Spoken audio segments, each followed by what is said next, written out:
Sahabat Pijar TV, terima kasih sudah klik video YouTube ini. Kiranya kebenaran firman yang saudara dapatkan menerangi kehidupan saudara. Untuk mudah menyaksikan video-video lainnya dan mendapatkan update dengan cepat, klik subscribe. Jangan lupa, berkat Tuhan jangan disimpan sendiri. Klik tombol share di bawah dan bagikan video ini ke sebanyak-banyaknya orang yang saudara kenal. Salam terang bagi Indonesia.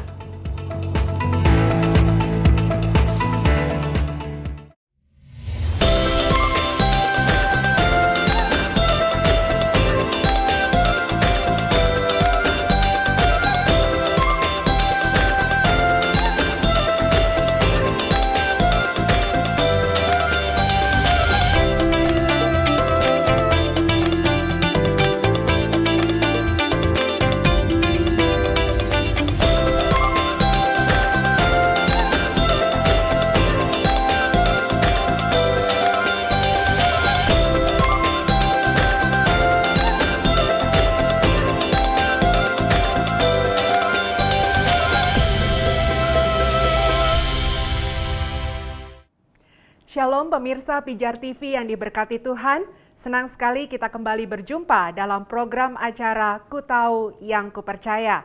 Dalam program hari ini kita masih membahas mengenai Kristologi, di mana nanti hambanya akan berbicara mengenai Yesus yang disebut sebagai anak Allah, lalu bagaimana dengan ketuhanannya, dan sebutan-sebutan yang lain yang juga seringkali menjadi perbincangan hangat seputar Kristologi. Untuk itu pastikan Anda terus bersama-sama dengan kami karena akan ada banyak berkat yang Anda akan terima lewat program ini. Dan juga pemirsa yang diberkati Tuhan, bahwa rekaman yang dilakukan dalam program acara ini semuanya dijalankan secara protokoler kesehatan yang ketat, di mana para kru yang bertugas sudah menjalankan PCR atau juga swab antigen. Dan perlu Anda ketahui bahwa rekaman ini dilaksanakan di Nusa Tenggara Timur, tepatnya di Kota Kupang. Dan kami juga berterima kasih karena berlangsungnya program acara ini tidak terlepas dari berkat yang Anda sampaikan, dari donasi yang pemirsa berikan. Dan sekiranya Anda tergerak untuk menjadi berkat bagi program acara ini dapat berlangsung, Anda dapat mengirimkannya di nomor rekening yang tertera di layar kaca. Dan juga untuk program acara ini, sekiranya Anda ingin menyampaikan pertanyaan, kritik, saran, pendapat, mari sampaikan melalui nomor WhatsApp yang juga tertera di layar kaca Anda. Tentunya Anda sudah tidak sabar lagi untuk diberkati, siapkan hati dan hambanya, Pendeta Ezra Soru, akan hadir memberkati kita semuanya.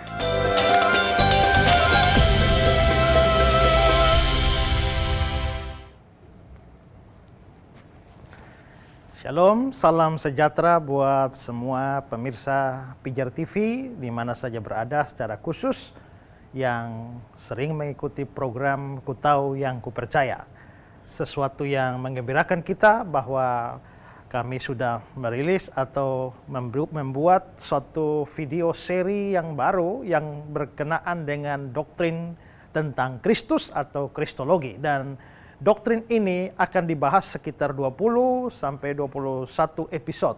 Dan karena itulah maka saya mendorong saudara-saudara mari belajar dan mengikuti episode demi episode dari seri Kristologi ini untuk menambah wawasan pengertian kita tentang Yesus Tuhan kita.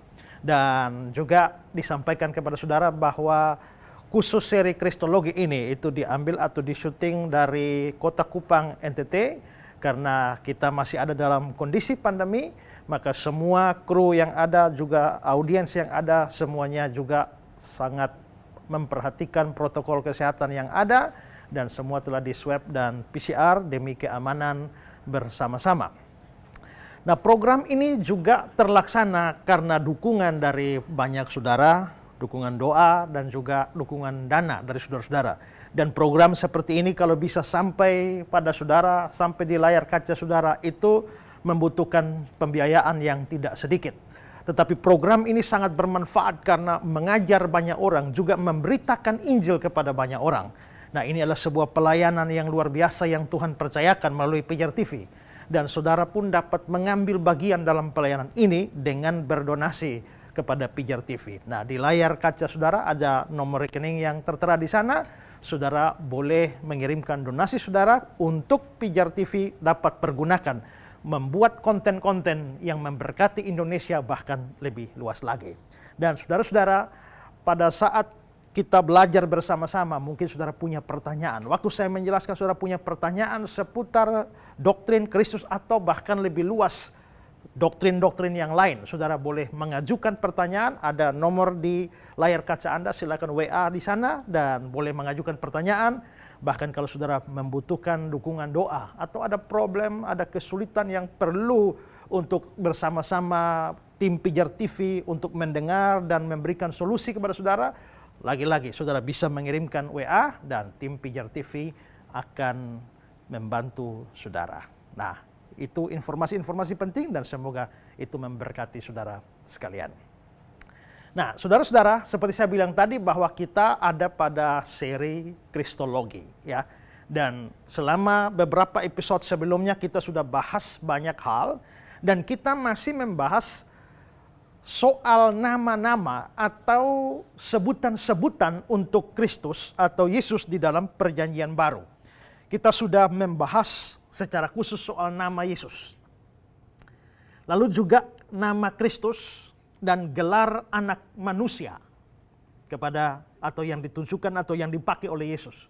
Dan pada episode ini kita akan membahas gelar yang lain yang diberikan kepada Yesus, yaitu gelar anak Allah. Ya. Nah, kembali kepada persoalan ini. Kalau begitu, memang waktu kita bilang Yesus adalah Allah, kita persoalkan hakikat.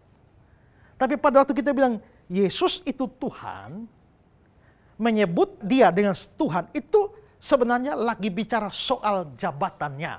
Sama seperti saya pendeta, dia Tuhan. Saya manusia, dia Allah. Saya Esra, dia Yesus. Ya. Nah, tadi saya bilang ya, kata Tuhan ini dari kata Yunani kurios, ya, kurios. Ini kata Yunani. Nah, kata ini digunakan dalam, sebenarnya ini kata yang umum dipakai. Bukan hanya untuk Yesus, tapi dipakai secara luas. Kata kurios ini. Nah, kurios ini paling banyak dipakai itu sebagai sapaan penghormatan. Jadi misalnya kalau orang menghormati kaisar-kaisar Roma, maka kaisar itu dipanggil sebagai kurios.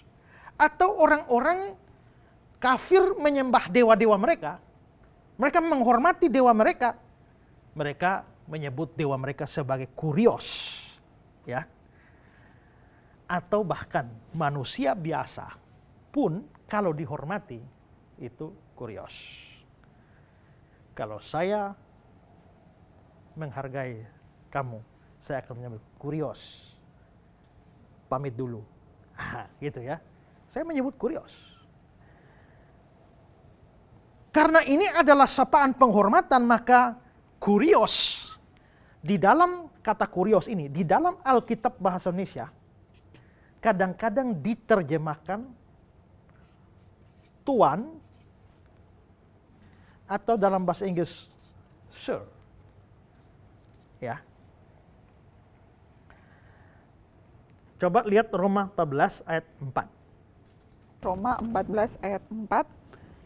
Siapakah kamu sehingga kamu menghakimi hamba orang lain? Entahkah ia berdiri, entahkah ia jatuh?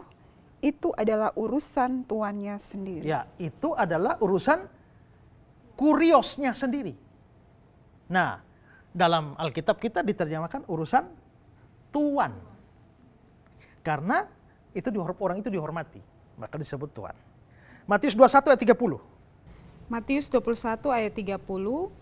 Lalu orang itu pergi kepada anak yang kedua dan berkata demikian juga. Dan anak itu menjawab, aku tidak mau, tetapi kemudian ia menyesal lalu pergi juga. Kelihatannya nggak ada di situ ya kata Tuhan ya, tapi sebenarnya ada. Dalam kata Yunani ada kata kurios, ya. And he answered and said, I go, sir. And went not. Ya, I go, sir. Aku pergi, kurios. Ya, itu menghormati. Matius 27 ayat 63. Matius 27 ayat 63, dan mereka berkata, Tuhan, kami ingat bahwa si penyesat itu sewaktu hidupnya berkata, sesudah 3 hari aku akan bangkit. Dan mereka, orang-orang Yahudi, berkata pada siapa? Pilatus. Lalu mereka lapor Pilatus, kurios, kami ingat bahwa si penyesat itu, maksudnya Yesus. Tapi kuriosnya itu untuk Pilatus. Kurios, Tuhan. Karena apa mereka panggil Pilatus itu kurios? Karena mereka menghormati Pilatus. Yohanes 12:21. Yohanes 12 ayat 21, orang-orang itu pergi ke Filipus yang berasal dari Betsaida di Galilea, lalu berkata kepadanya, Tuhan, kami ingin bertemu dengan Yesus. Ya, itu kata Yunaninya kurios. Kurios, kami ingin bertemu dengan Yesus. Siapa kurios di situ? Siapa? Filipus. Jadi Filipus adalah kuriosnya. Mengapa mereka sebut Filipus itu kurios? Karena mereka menghormati Filipus. Jadi di sini camkanlah bahwa istilah kurios itu memang pertama-tama adalah istilah penghormatan. Pernah ke dokter atau puskesmas, lalu terima resep obat, suruh ambil di apotek. Lalu di situ tulis siapa? Tuan Esra. Ya, TN Esra, Tuan Esra. Ya, saya sudah 40-an tahun ini belum pernah ada orang panggil Tuan selain di apotek dan di rumah sakit, di dokter itu ya. Di mana-mana banyak orang panggil, tapi tidak ada pernah panggil saya Tuan Esra. Ini baru di situ aja, ya. Rasa-rasanya kepengen ke rumah sakit terus ya. Nah, jadi itu sapaan penghormatan. Oke, itu pengertian pertama dari kurios. Kurios itu Tuhan ya, Tuhan atau Tuan ya. Kedua, kurios juga digunakan sebagai suatu pernyataan kepemilikan. Ya. Saya disebut kurios kalau saya memiliki sesuatu. Atau sesuatu itu milik saya. Sesuatu itu punya saya, maka saya kurios. Ya. Oke, mari kita lihat contoh ini dalam Alkitab. Lukas 19 ayat 33. Lukas pasal 19 ayat 33, ketika mereka melepaskan keledai itu, berkatalah orang yang empunya keledai itu, mengapa kamu melepaskan keledai itu? Berkatalah orang yang empunya. Di Alkitab Indonesia diterjemahkan orang yang empunya. Tapi kalau lihat dalam bahasa asli, bahasa Yunani, orang yang empunya itu diterjemahkan dari kata kurios. Jadi berkatalah kurios keledai itu. Berarti kurios itu adalah orang yang empunya keledai. Karena dia mempunyai keledai, maka dia disebut kurios. Ya. Ini pernyataan kepemilikan. Matius 25:18. Matius 25 ayat 18, tetapi hamba yang menerima 1 talenta itu pergi dan menggali lubang di tanah, lalu menyembunyikan uang tuannya. Ya, menyembunyikan uang tuannya. Kata tuan itu Yunaninya kurios. Tapi kurios di sini itu pemilik. Pemilik dari apa? Tetapi hamba yang menerima 1 talenta itu pemilik dari apa? 2. Dia pemilik dari hamba itu dan dia pemilik dari talenta itu. Karena dia pemilik, maka dia disebut sebagai kurios. Ya. Lukas 12:47.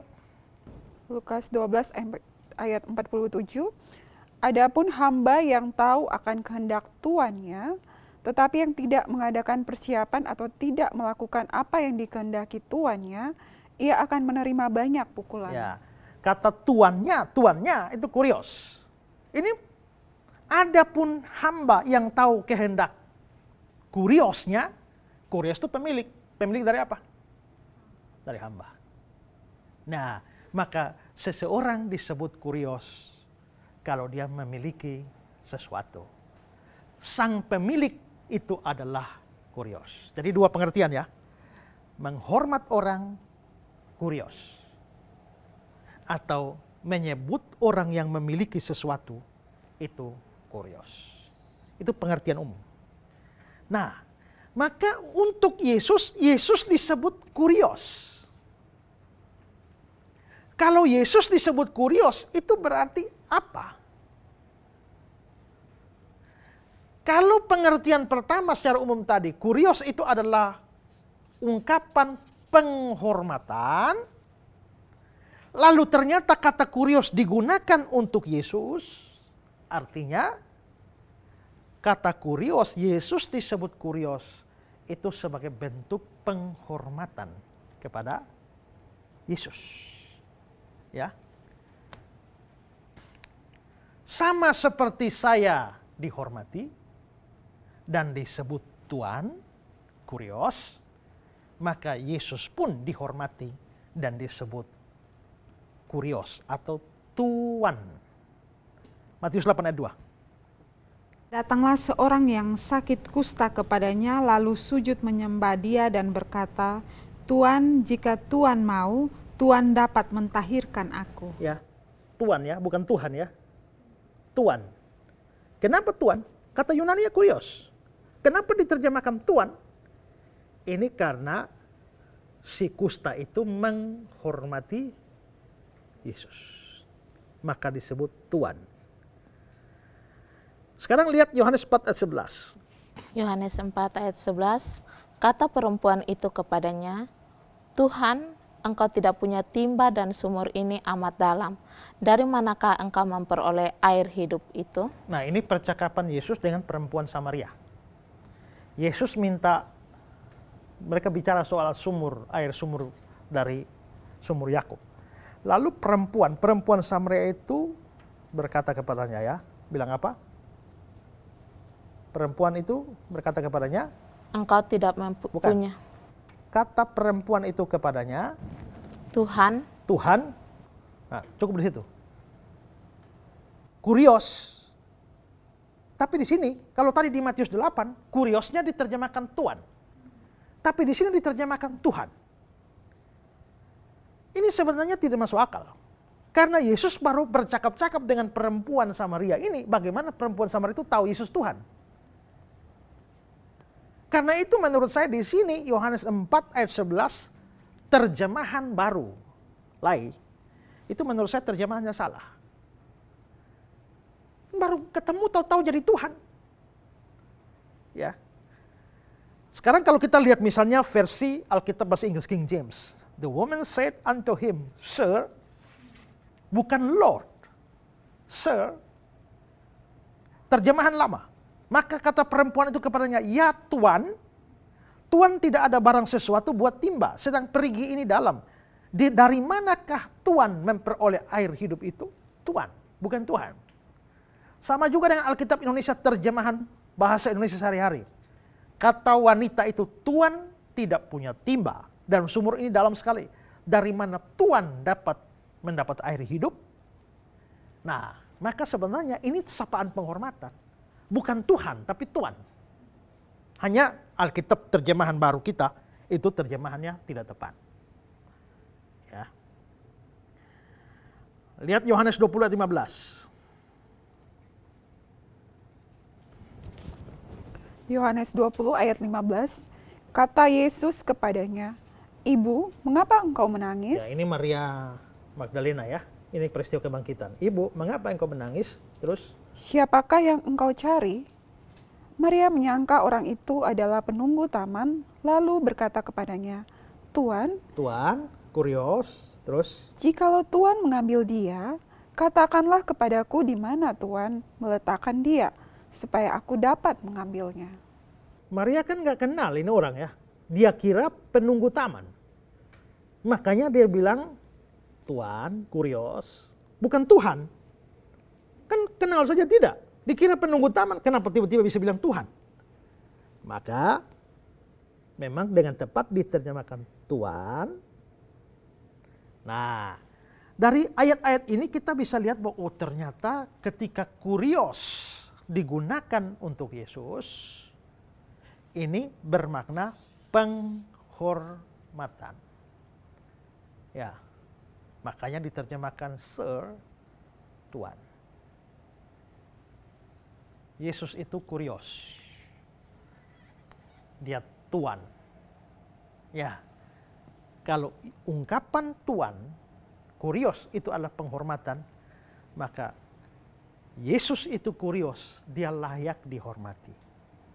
Maka setiap kita harus menghormati Yesus. Tiap kali saudara datang kepada dia, mungkin dengan lagu pujian, mungkin dalam doa, dalam kebaktian, saudara harus menghormati dia. Kalau saudara menghadap Bapak Wali Kota, ya, pas menghadap Pak Wali Kota, lagi ngomong-ngomong dengan Pak Wali Kota, tiba-tiba ada HP bunyi. Pak Wali Kota sebentar ya. Halo? Terus bagaimana? Itu ajudan Wali Kota usir kau. Ya kan? Dianggap tidak menghormati. Kita di depan Wali Kota begitu hormat, begitu HP bunyi kita matikan. Sabar masih ngomong Pak Wali Kota. Ya kan? Gitu kan? Kita begitu hormat tidak mau terganggu. Ya. Anehnya banyak orang kebaktian, tahu-tahu HP bunyi. Gak peduli, angkat langsung, halo. Ya. Memang dia masih sampaikan masih kebaktian, tapi dia, halo, masih kebaktian. Kan ribut semua orang kan.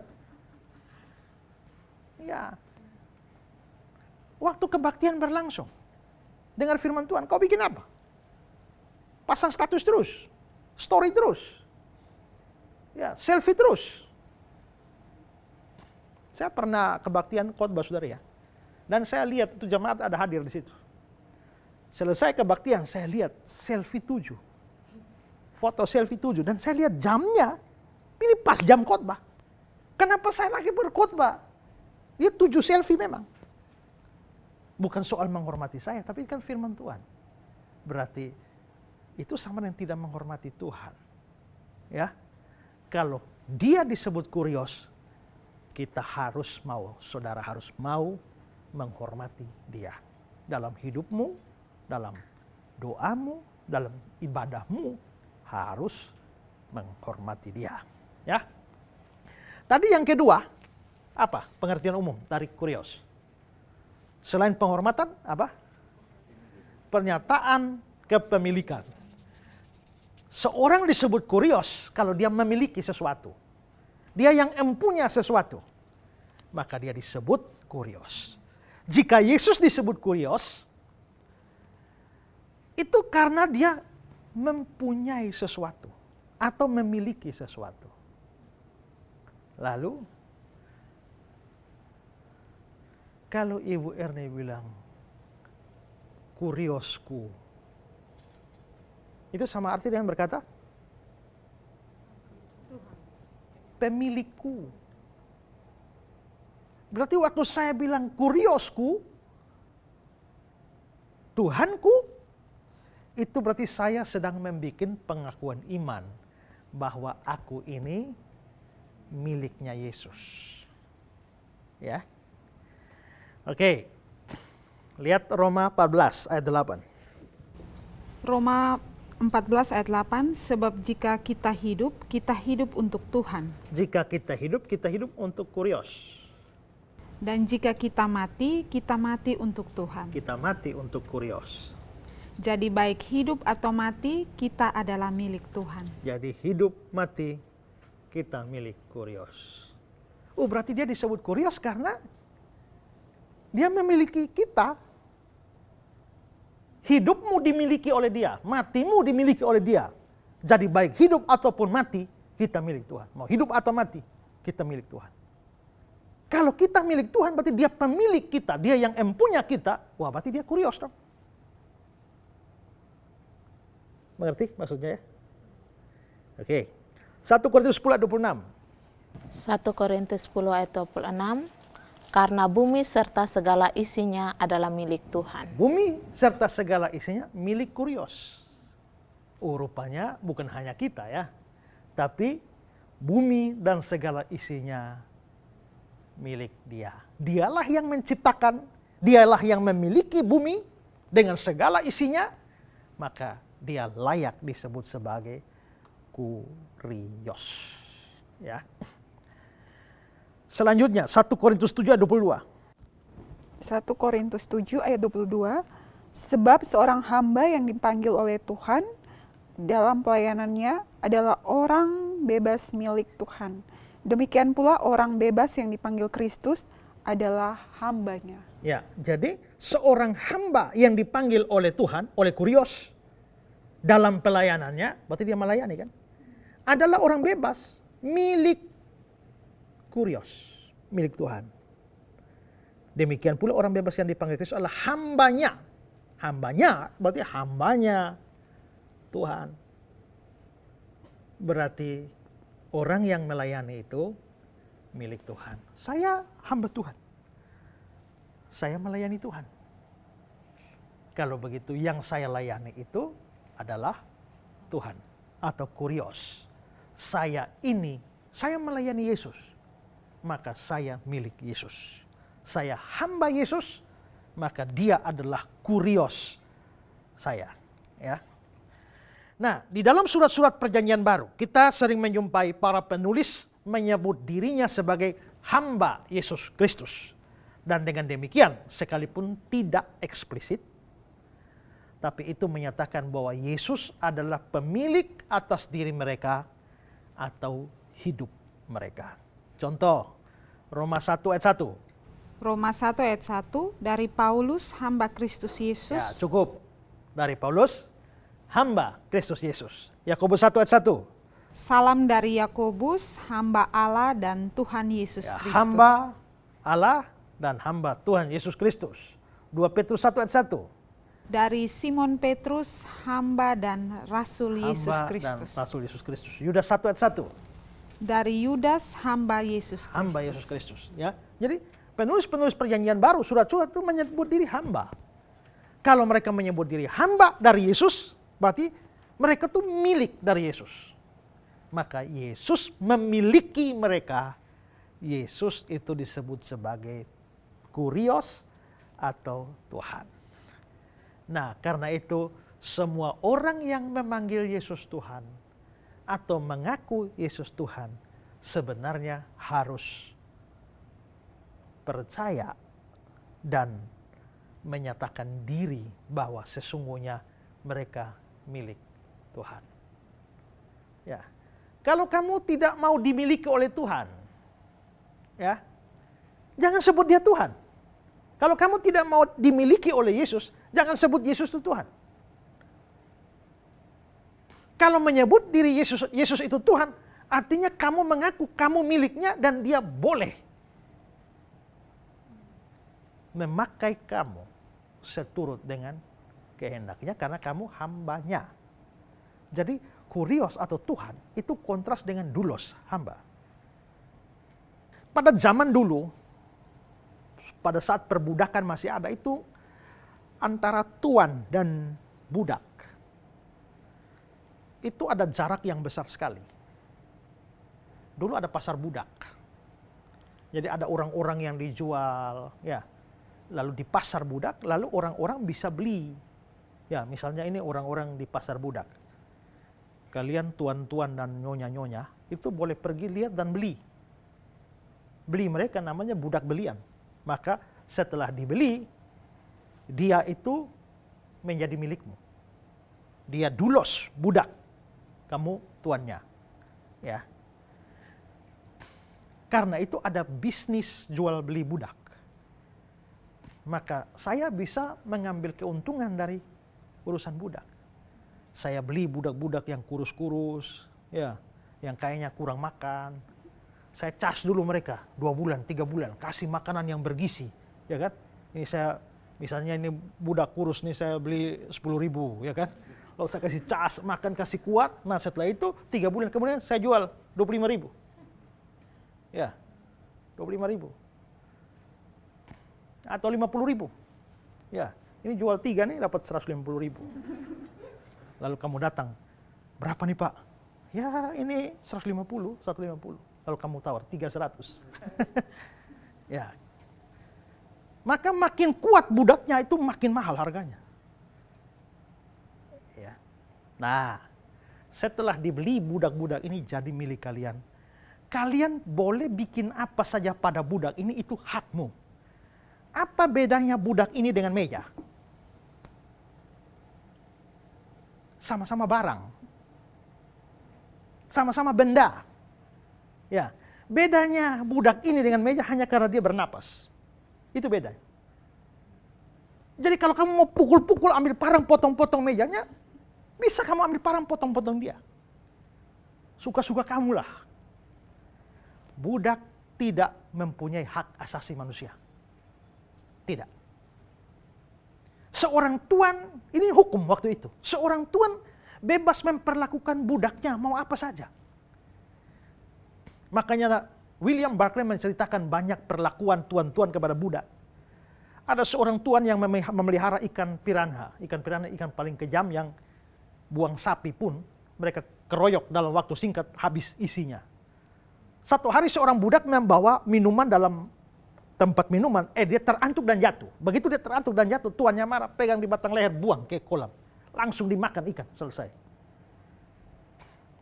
Ada lagi seorang tuan yang mempunyai hobi mendengar erangan kesakitan dari budak. Jadi pada waktu dia mau ngopi sore, ditemani pisang goreng. Ya kalau sekarang kan tinggal putar tape saja atau lagu ya, I can't stop loving you. Wah enak ya. Tapi kali ini tidak, bikin kopi, pisang goreng. Budak, bersihin dulu. Berlutut di situ. Setelah kamu berlutut, Algojo datang cambuk dia. Begitu cambuk teriak-teriak, tuannya ngopi. Enak. Begitu rendahnya budak. Bahkan tuan-tuan atau raja-raja tuh bisa punya istri banyak, selir-selir. Saya misalnya seorang tuan. Saya punya selir, misalnya 100. Saya taruh di suatu asrama putri namanya harem. Ya, harem. Nah, saya mau ada penjaga. Lalu saya ambil aja budak satu, kamu jaga. Saya mau bepergian. Ya, jaga nih budak-budak ya. Tapi kan saya khawatir, kalau saya jalan-jalan terus kamu main mata dengan budak selir saya. Saya suruh kamu jaga, kamu selingkuh dengan dia. Supaya aman bagaimana? Kebiri dia. Ya, alat kelaminnya dipotong. Setelah itu kamu jaga. Aman kan? Aman, karena sudah dikebiri. Itu yang dalam Matius 19 dibilang ada orang yang tidak dapat kawin karena lahir demikian, itu cacat. Tapi ada yang dijadikan demikian oleh orang lain. Itu budak-budak yang dikebiri itu. Ya. Artinya apa? Artinya adalah Tuhan itu mau bikin apa pada budak saja, terserah dia mau kebiri kek. Bahkan seorang budak yang kedapatan mencuri, ya asal jangan ketangkap. Kalau budak ketangkap, maka dia kasih berdiri dia, lalu mereka ambil besi panas, bikin huruf V. Kasih dia api panas, lalu taruh sini. Lalu V. V itu apa? Fugitivus. Bahasa Latin artinya pencuri. Jadi dicap, lu pergi kemanapun, tuh. Saya kira kalau Indonesia bikin begitu untuk koruptor juga bagus ya. Setiap kali koruptor taruh K, ya kan? Nah, sengsara. Jadi budak tidak bisa melawan. Budak hanya apapun yang Tuhan yang berikan, yes. Nah, sekarang pada waktu kita percaya kepada Yesus, Tuhan, aku ini budaknya Tuhan, hambanya. Ya, aku ini hamba Tuhan. Kalau hamba Tuhan artinya apa? Kalau kamu budaknya saya, hambanya saya perintah apa? Ikut, tidak boleh melawan. Kalau tidak apa? Saya buang dimakan ikan. Nah, kalau sekarang saya menjadikan Yesus itu kurios saya, dan saya ini hambanya atau budaknya, artinya saya siap. Kehendak Tuhan laksanakan, ku tanah lihat kau penjunan. Jadikan aku sesukamu, aku menunggu di kakimu. Jadikan aku sesukamu. Terserah Tuhan, mau utus saya kemana, mau perintah apa pada saya, Tuhan mau apa yang saya kerjakan. Siap, komandan. Ya kan? Siap, Kurios. Tapi hari ini banyak orang mengaku diri hamba Tuhan, tapi melawan. Ya, suruh ke Niniwe lari ke Tarsis. Saya hamba Tuhan, tapi pelayanan malas sekali. Banyak orang mengaku diri hamba Tuhan, tapi bertindak seolah-olah mereka pemilik diri mereka sendiri. Padahal pada waktu mengaku sebagai hamba Tuhan, kita kehilangan hak milik atas diri sendiri. Dan menyerahkan hak milik itu kepada Yesus. Kalau kita mengaku dia adalah Kurios kita, Tuhan kita. Karena itu jangan sembarang mengaku sebagai hamba Tuhan. Atau hamba Yesus. Konsekuensinya besar. Ya. Oke, coba lihat 1 Korintus 3 ayat 23. 1 Korintus 3 ayat 23, tetapi kamu adalah milik Kristus. Cukup. Kamu milik Kristus. Berarti dia Kurios kita. 2 Korintus 10 ayat 7. 2 Korintus 10 ayat 7, kalau ada seorang benar-benar yakin bahwa ia adalah milik Kristus, hendaklah ia berpikir di dalam hatinya bahwa kami juga adalah milik Kristus, Ya. sama seperti dia. Dia kami milik Kristus. Adapun hidupku ini bukannya aku lagi, melainkan Kristus yang hidup di dalamku. Wah, ini kayak bisa bikin album ini, ya. Nah, berarti saya bukan diri saya lagi, bukan milik saya lagi. Saya milik Tuhan. Kemanapun dan apapun saya siap. Ya, ada orang yang bermimpi. Dia tidur, dia mimpi. Tuhan bilang pada dia, ya, kamu lihat itu pagar besar dari besi, dorong.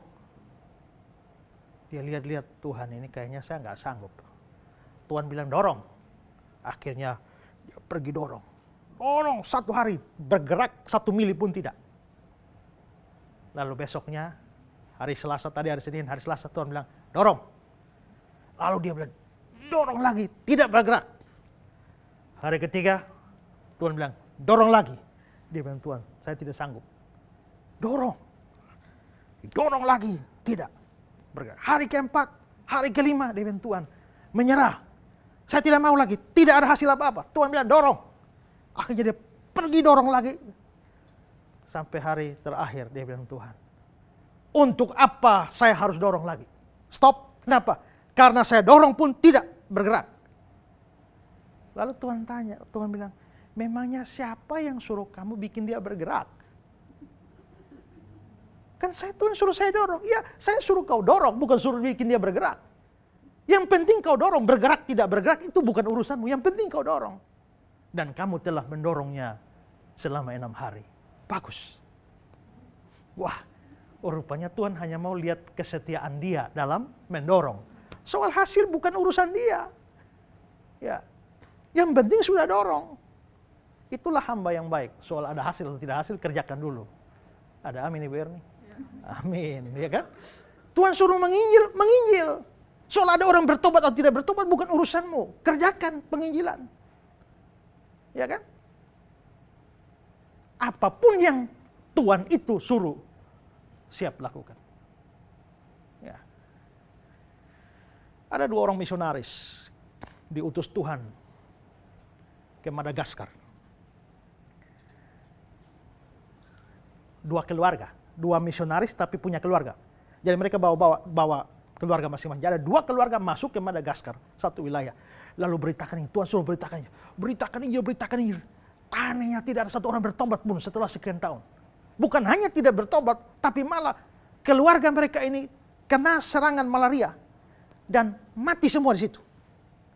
Dan mereka setelah beritakan Injil lebih dari 1 tahun, gigih beritakan Injil. Tapi nggak ada satu orang bertobat pun. Dan semua mati karena malaria. Waduh, ini kayak mati sia-sia ya. Mati nggak ada hasil ya.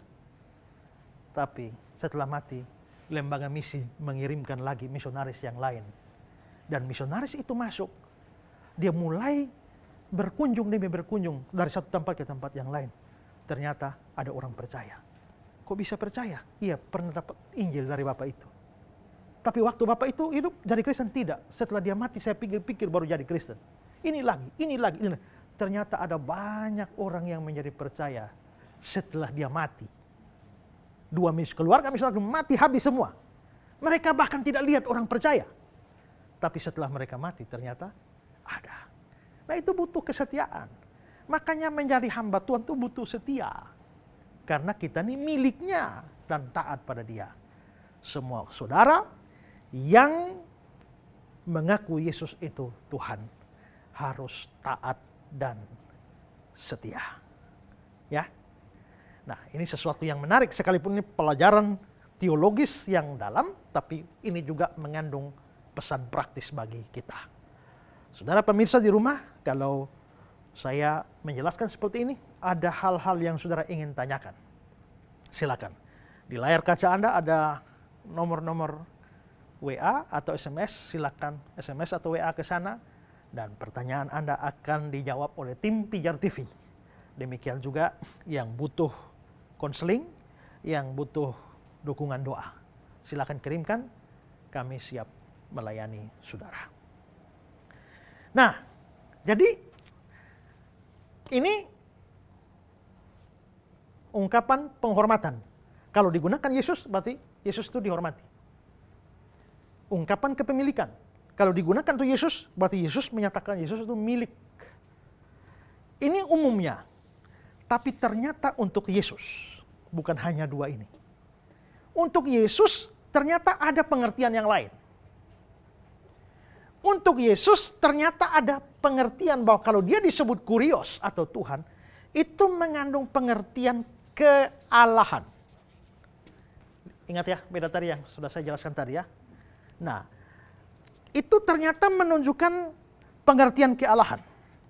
Memang dalam bahasa aslinya, kata Allah itu theos, itu berbeda makna dengan kurios, seperti saya jelaskan tadi. Tapi cara perjanjian baru menggunakan kata kurios ini, dihubungkan dengan Yesus, ditambah dengan konteks penggunaannya, tidak bisa tidak. Tuhan atau kurios untuk Yesus memang bermakna Allah. Contoh, Matius 12 ayat 8. Matius 12 ayat 8. Karena anak manusia adalah Tuhan atas hari Sabat. Anak manusia adalah Tuhan, kurios, atas hari Sabat. Hari Sabat itu ditetapkan oleh Allah dalam perjanjian lama. Kamu kerja 6 hari, 1 hari istirahat, beribadah. Hormati dan kuduskan hari Sabat. Jadi Allah lah yang menetapkan hukum Sabat. Sekarang Yesus bilang, dia Tuhan, kurios, atas hari Sabat.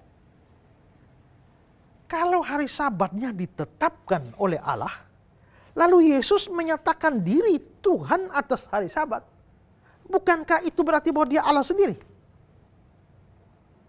Karena Allah yang menetapkan hukum Sabat. Berarti istilah kurios untuk Yesus, itu artinya dia Allah. Ya. Lukas 2 ayat 11. Lukas 2 ayat 11, hari ini telah lahir bagimu juru selamat, yaitu Kristus Tuhan di kota Daud. Yaitu Kristus Tuhan, kurios. Tapi Yesus disebut kurios Tuhan, tapi hari ini telah lahir bagimu juru selamat. Dia disebut Tuhan, tapi dikaitkan dengan juru selamat. Menyelamatkan. Atau kata kurios, kata Tuhan dihubungkan dengan penyelamat. Coba bandingkan Roma 10 ayat 13. Roma 10 ayat 13, sebab barang siapa yang berseru kepada nama Tuhan akan diselamatkan. Berseru kepada nama Tuhan, kepada kurios akan diselamatkan. Berarti kurios di sini dihubungkan dengan keselamatan. Sekarang kita lihat Yesaya 43 ayat 11 dalam perjanjian lama. Yesaya 43 ayat 11. Akulah Tuhan dan tidak ada juru selamat selain daripadaku. Saya jelaskan dulu ya. Kalau saudara baca di dalam Alkitab, perjanjian lama khususnya, ada 2 macam Tuhan. Tuhan pertama tuh cuma T-nya saja besar. H-A-N kecil. Dan Tuhan kedua tuh T-U-H-A-N besar semua. Nah kalau Tuhan yang hanya T besar itu dari bahasa Ibrani-nya Adonai. Tapi kalau Tuhan huruf besar semua, ini bahasa Ibrani-nya Yod-He, Waw-He. Yang kita sering baca Yahweh. Nah di dalam Yesaya 43 ayat 11 tadi, akulah Tuhan. Berarti akulah Yahweh. Dan tidak ada juru selamat selain daripadaku. Oke. Tidak ada juru selamat selain dari Yahweh. Hanya Yahweh yang bisa jadi juru selamat. Tadi waktu Yesus disebut Tuhan di Lukas 2 ayat 11, ternyata dibilang juru selamat. Hari ini telah lahir juru selamat yaitu Kristus Tuhan. Lalu siapa berseru kepada nama Tuhan akan diselamatkan. Kalau begitu tidak ada juru selamat selain Yahweh, ternyata Tuhan di sini untuk Yesus ada hubungan dengan keselamatan, itu berarti Yesus itu Yahweh. Dan Yahweh itu Allah. Kalau begitu Yesus Allah. Ya, Yesus Allah. Yohanes 11, 25-27. Yohanes 11 ayat 25-27, jawab Yesus, akulah kebangkitan dan hidup. Barang siapa percaya kepadaku, ia akan hidup walaupun ia sudah mati. Dan setiap orang yang hidup dan yang percaya kepadaku tidak akan mati selama-lamanya. Percayakah engkau akan hal ini? Jawab Marta, ya Tuhan, aku percaya bahwa engkaulah Mesias, anak Allah, dia yang akan datang ke dalam dunia. Jawab Marta, ya Tuhan. Marta percaya Yesus Tuhan. Tapi kalau Tuhan di sini bukan Allah, bagaimana dia bisa merupakan kebangkitan dan hidup? Bagaimana dia bisa memberikan kehidupan kepada orang-orang yang sudah mati? Yang begitu hanya Allah. Maka kalau Yesus disebut Tuhan, artinya dia Allah. Ya. Kisah 2 ayat 25. Kisah 2 ayat 25, sebab Daud berkata tentang dia, aku senantiasa memandang kepada Tuhan karena ia berdiri di sebelah kananku, aku tidak goyah. Ini Daud, aku senantiasa memandang kepada Tuhan. Kalau Tuhan ini bukan Allah, kenapa Daud selalu memandang? Kalau di sini Tuhan di sini hanya penghormatan, kenapa Daud orang besar itu selalu memandang? Ini pasti Tuhan di sini pasti Allah. Ya. Kisah 10 ayat 36.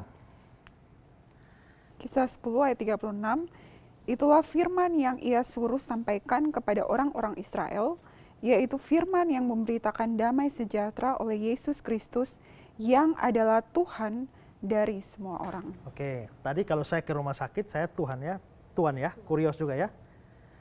Hormat saya ya. Saya Tuhan, kurios. Tapi apakah saya kurios untuk semua orang? Enggak. Ya hanya orang menghormati saya saja sebut kurios. Tapi saya tidak menjadi pemilik semua orang di dunia ini. Tapi untuk Yesus, dia kurios dari semua orang. Dia Tuhan dari semua orang. Siapa yang bisa jadi Tuhan atas semua orang? Hanya Allah. Kalau begitu ketika Yesus disebut Tuhan, dia itu Allah. Coba banding dengan Roma 14 ayat 9. Roma 14 ayat 9, sebab untuk itulah Kristus telah mati dan hidup kembali, supaya ia menjadi Tuhan, baik atas orang-orang mati maupun atas orang-orang hidup. Dia menjadi kurios atas orang hidup, orang mati, orang hidup. Bayangkan. Untuk semua orang mati, semua orang hidup, dia tuannya. Dia kuriosnya. Kalau dia bukan Allah. Bagaimana yang bukan Allah bisa jadi pemilik orang hidup, orang mati semuanya? Itu berarti dia memang adalah Allah. Dan ya masih banyak ayat yang lain yang bisa ditunjukkan ya. Ya, itu bisa 1 Korintus 8 ayat 6, Filipi 2 ayat 10 sampai 11, dan masih banyak ayat yang lain. Nah ini perlu ditekankan. Mengapa? Karena gini. Kalau saudara berbicara tentang dengan orang-orang beragama lain, seperti Islam misalnya ya. Kalau kita menunjukkan ayat-ayat Yesus Tuhan, mereka akan jawab, oh itu kata Yunaninya kurios itu artinya Tuhan. Bukan Tuhan, Alkitab itu salah terjemahkan. Masa Tuhan dibilang Tuhan? Ya. Nah sebenarnya begini, mereka hanya tidak paham saja, atau paham setengah saja. Karena memang kurios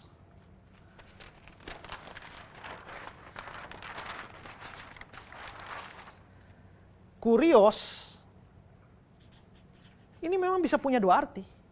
Bisa Tuhan sebagai sapaan penghormatan yang ayat-ayat kita lihat tadi, bisa berarti Tuhan. Jadi memang ada kadang-kadang Yesus disebut dua-duanya kurios. Ada kadang-kadang Yesus disebut kurios, Tuhan hanya sekedar menghormati dia. Seperti orang kusta tadi dan juga perempuan Samaria. Tapi ada kata-kata kurios yang memang harus diartikan Tuhan yang sama dengan Allah. Nah itu yang tadi barusan saya tunjukkan ya. Nah karena itulah maka memang kadang-kadang Yesus Tuhan. Tapi bukan hanya ini. Dia juga adalah Tuhan dan Tuhannya itu adalah Allah. Ya, karena itulah maka dia adalah Tuhan dan juga Allah. Yohanes 20:28. Ini pengakuan iman yang sangat tua dari salah satu murid Yesus setelah Yesus bangkit dari antara orang mati, yakni Thomas. Yohanes 20 ayat 28, Thomas menjawab dia, "Ya Tuhan, Tuhanku dan Allahku." Ya Tuhanku dan Allahku. Berarti Yesus itu Tuhan, Allah juga. Ya, karena itulah maka bersyukur kita punya Yesus bukan hanya Tuhan atau kurios, tapi juga Theos.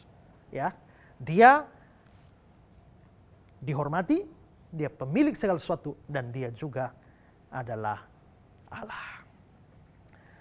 Kalau saudara punya pertanyaan, sekali lagi jangan ragu-ragu, silakan kirimkan. Ada nomor di layar kaca Anda, silakan SMS atau WA, dan kami siap menjawab pertanyaan saudara, mendukung saudara dalam doa, atau membantu saudara-saudara yang mungkin punya beban-beban yang perlu didiskusikan atau dibicarakan. Tim Pijar TV siap merespon saudara.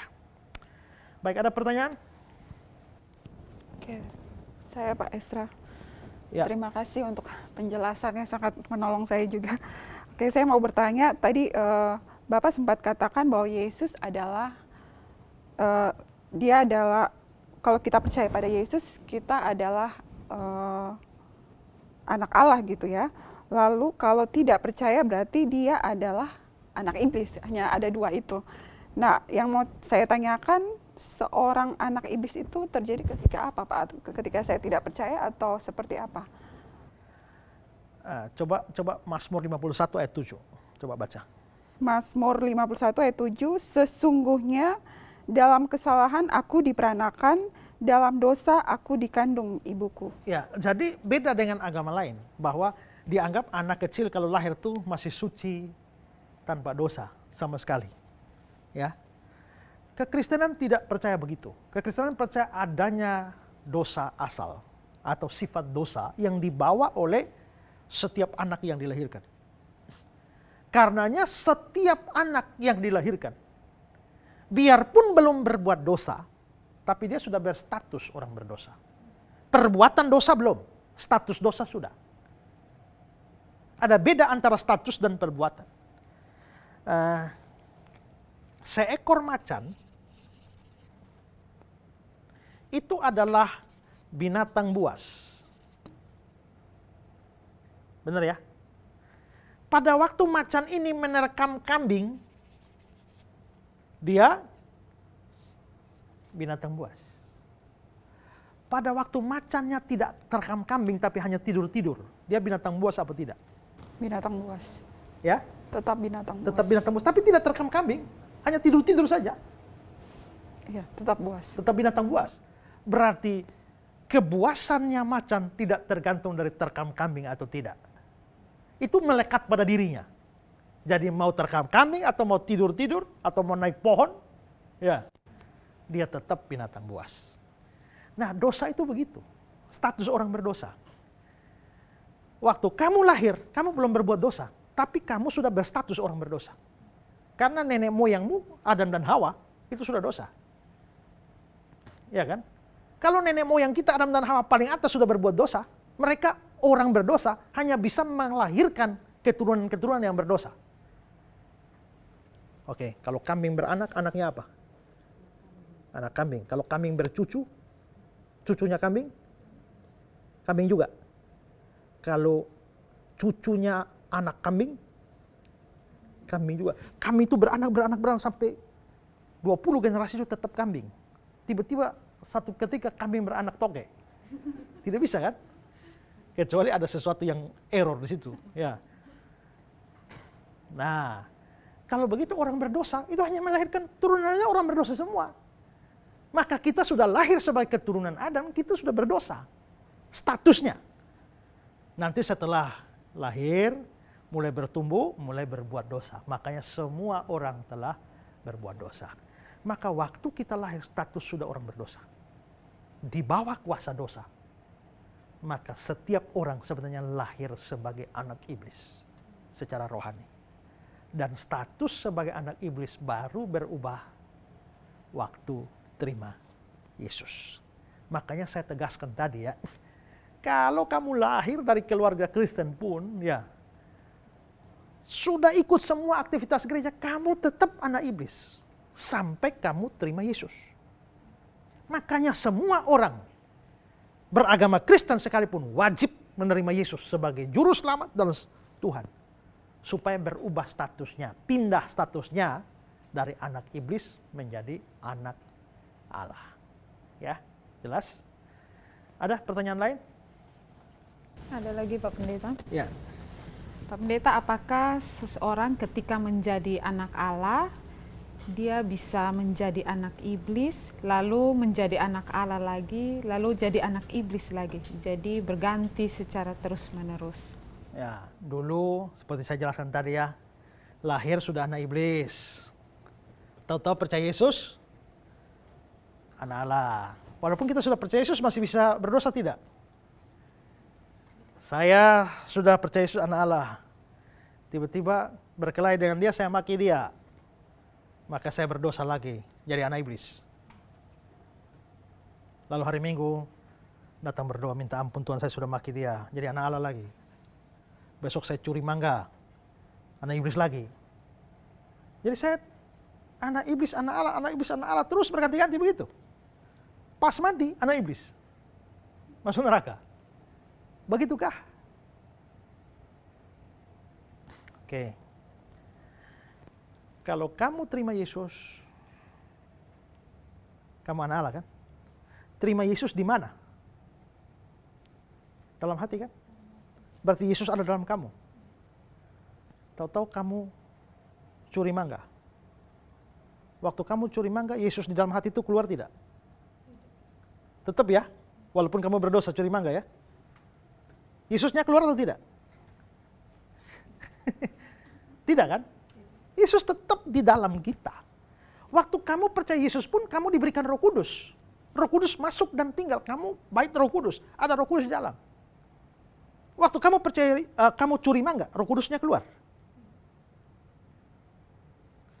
Coba baca Yohanes 14 ayat 16. Yohanes 14 ayat 16, Aku akan meminta kepada Bapa, dan ia akan memberikan kepadamu seorang penolong yang lain. Nah, seorang penolong yang lain Roh Kudus ya, konteksnya ya.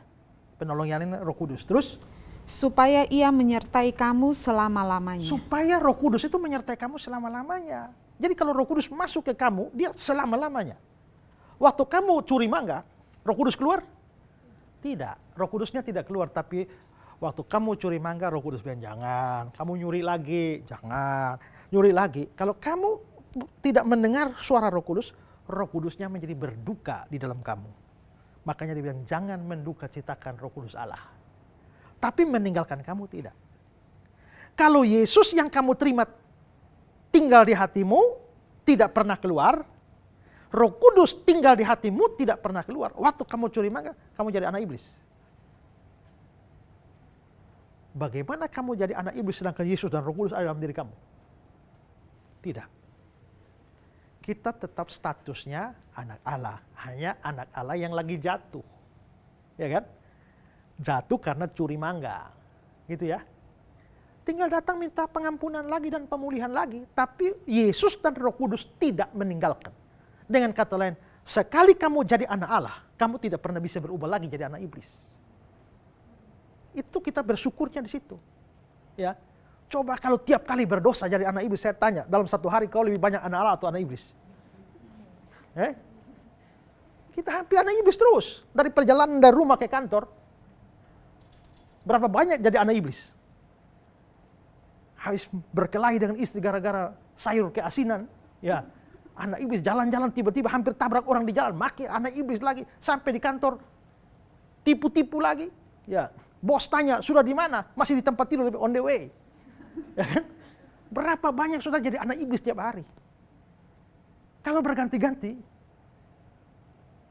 terlalu banyak kita jadi anak iblis, dan pas berdosa belum minta ampun, sudah mati. Atau habis berkelahi maki istri di rumah, tahu-tahu ditabrak, langsung jadi almarhum. Sudah mati dalam kondisi status anak iblis. Masuk neraka. Gak mungkin masuk surga, masa ada anak iblis masuk surga kan? Kalau begitu kita tidak bisa pasti dengan keselamatan kita. Tapi kita bersyukur bahwa sebenarnya ya, waktu kita terima Yesus, kita jadi anak Allah. Kita tidak boleh sembarang berbuat dosa. Berbuat dosa bisa mendukacitakan Roh Kudus dalam diri kita. Dosa bisa membuat kita hilang damai sejahtera. Dosa bisa mendatangkan hajaran Tuhan bagi kita. Barang siapa ku kasihi, ia ku tegur dan ku hajar. Karena itu relakanlah hatimu dan bertobatlah. Wahyu pasal 3:19. Jadi dosa bisa hilangkan damai sejahtera. Dosa bisa mengganggu hubungan kita dengan Tuhan. Dosa bisa membuat Tuhan tidak jawab doa kita. Tuhan tidak kabulkan doa kita. Yesaya 59 ya, ayat 1 dan 2. Dosa bisa mengganggu pelayanan kita. Tapi dosa tidak bisa mengubah status kita dari anak Allah menjadi anak iblis. Oke? Karena itu sekali anak Allah akan tetap jadi anak Allah. Ya. Jadi kalau jadi anak iblis bisa berubah jadi anak Allah. Cukup percaya Yesus. Tapi kalau sudah jadi anak Allah, tidak bisa lagi menjadi anak iblis. Oke? Oke, Pak Isra, saya mau tanya lagi. Ya. Kapan kita menyebut Yesus itu sebagai Allah dan kapan kita menyebut Yesus itu sebagai Tuhan? Ya, karena tadi sudah jelaskan ya, makna Tuhan itu apa, makna Allah itu apa. Maka sebenarnya Alkitab sendiri tidak terlalu membedakannya. Itulah sebabnya kadang-kadang Alkitab menyebutnya sebagai Tuhan, Alkitab menyebutnya sebagai Allah, Alkitab menyebutnya sebagai Tuhan Allah. Ya. Jadi menurut saya itu bisa dipakai secara interchangeable. Bolak-balik mau Tuhan boleh, mau Allah bisa. Tetapi kalau kita dalam wujud Allah, Allah itu kata Yunaninya Theos, kata Ibraninya Elohim, itu lebih berarti dia yang berkuasa dan dia yang perkasa yang menjadi objek dari rasa takut kita. Itu pengertian kata Allah. Karena itu kalau saya menyebut Allah itu dalam pengertian saya mengakui kekuatan dan kekuasaannya. Dialah yang menjadi objek penyembahan saya. Maka tepat kalau saya menyebut dia Allah. Ya, dia Allah. Tapi dari pengertian kata Tuhan tadi, kalau saya mau hormati dia, saya mau menyatakan bahwa dia memiliki dunia ini dan saya, maka saya bisa menggunakan kata Tuhan. Tapi karena pengertian ketiga tadi Tuhan untuk Yesus juga bisa berarti Allah, ya maka itu penggunaannya bisa interchangeable. Mau Tuhan boleh, mau Allah boleh, tapi dari artinya mungkin untuk menyatakan penghormatan dan kepemilikan, itu kita lebih pas kalau menggunakan kata Tuhan. Untuk penyembahan dan ketaklukan kepada dia, itu kata Allah. Ya, itu kira-kira yang bisa kita mengerti dari makna kata Tuhan dan kata Allah. Nah, karena itulah saudara-saudara penting bagi kita untuk menerima Yesus Kristus sebagai Tuhan, selain sebagai Tuhan dan Juru Selamat, juga sebagai Tuhan dan Allah. Ya, tanpa itu sekali lagi kita tidak bisa menjadi anak-anak Allah. Waktu menerima Yesus, mengakui Yesus seperti itu, diberi kuasa menjadi anak Allah.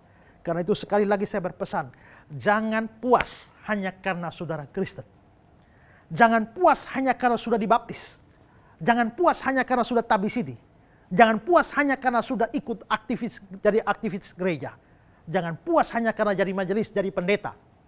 Ingat, rasul saja seperti Yudas Iskariot. Dia tidak percaya dan dia binasa di dalam neraka. Apalagi pendeta, apalagi majelis, apalagi jemaat biasa. Karena itulah, bukalah hatimu, terima dia sebagai juru selamat dan Tuhan. Kamu akan diberi hak, diberi kuasa untuk menjadi anak-anak Allah. Dan kamu dapat menyapa dia Tuhan. Kamu adalah hambanya, sebagai hamba, taat dan setia kepada dia. Nah, kami juga terbuka bagi saudara-saudara yang sekali lagi seperti saya katakan tadi, kalau saudara menjadi atau merasa diberkati melalui program ini, saudara boleh menginformasikan kepada orang lain. Ya, tayangan Pijar TV juga ini, program Ku Tahu Yang Ku Percaya ada juga di YouTube. Saudara bisa melihat di sana dan membagikan supaya banyak orang boleh diberkati dengan program Ku Tahu Yang Ku Percaya ini. Program ini kami menyediakannya atau menyiapkannya. Acara syutingnya itu dari Kota Kupang NTT untuk khusus seri Kristologi ini. Dan itu dilaksanakan pada masa pandemi ini. Tetapi sebagai informasi kepada saudara sekalian bahwa semua kru, semua peserta yang ada, semuanya telah mengikuti protokol kesehatan yang ditetapkan pemerintah. Dan juga sudah dilakukan swab dan PCR untuk semuanya sehingga dipastikan bahwa semuanya menjadi aman. Dan saudara-saudara juga yang mau mengirimkan pertanyaan, silakan. Seperti saya mengatakan tadi, bantuan atau dukungan doa. Ada nomor-nomor di layar kaca Anda, silakan kirimkan ke sana. Kami mau berterima kasih juga kepada setiap saudara yang telah mendukung program ini di dalam dana. Program Ku Tahu Yang Ku Percaya ini memang satu program yang dirancang dengan dua tujuan. Pertama, memberitakan Injil, dan yang kedua memberikan pengajaran yang kuat. Saudara melihat dari yang sudah saya katakan, sambil saya memberikan pengajaran yang ketat, pesan-pesan Injil, pemberitaan Injil juga disampaikan. Maka program ini adalah program untuk menjangkau jiwa-jiwa. Program ini boleh sampai kepada saudara-saudara, itu membutuhkan pembiayaan yang besar sekali. Nah, kami mau buka kesempatan bagi saudara yang merasa terpanggil, digerakkan oleh Tuhan bahwa memang ini adalah pekerjaan penginjilan. Saudara bisa mendukung pekerjaan ini dengan mengirimkan donasi kepada Pijar TV yang akan dipakai untuk memproduksi konten-konten pemberitaan Injil dan pengajaran seperti program Ku Tahu Yang Ku Percaya. Di layar kaca Anda ada nomor rekening Pijar TV. Yayasan Pelayanan Media, saudara boleh kirimkan donasi saudara ke sana. Dan Tuhan memberkati pekerjaan pelayanan kita bersama yang boleh membawa banyak orang mengenal Kristus secara pribadi dan juga bertumbuh dalam pengajaran yang Alkitabiah. Tuhan memberkati saudara sekalian. Sampai jumpa pada episode-episode selanjutnya. Salam terang untuk Indonesia.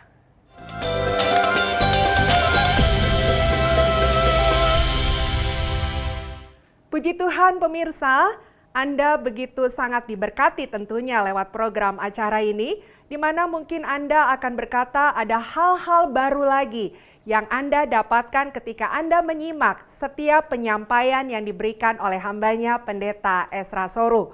Untuk itu pastikan Anda mengikuti episode lepas episode yang ada, sehingga Anda bisa mendapatkan pengetahuan yang lebih komplit lagi seputar Kristologi.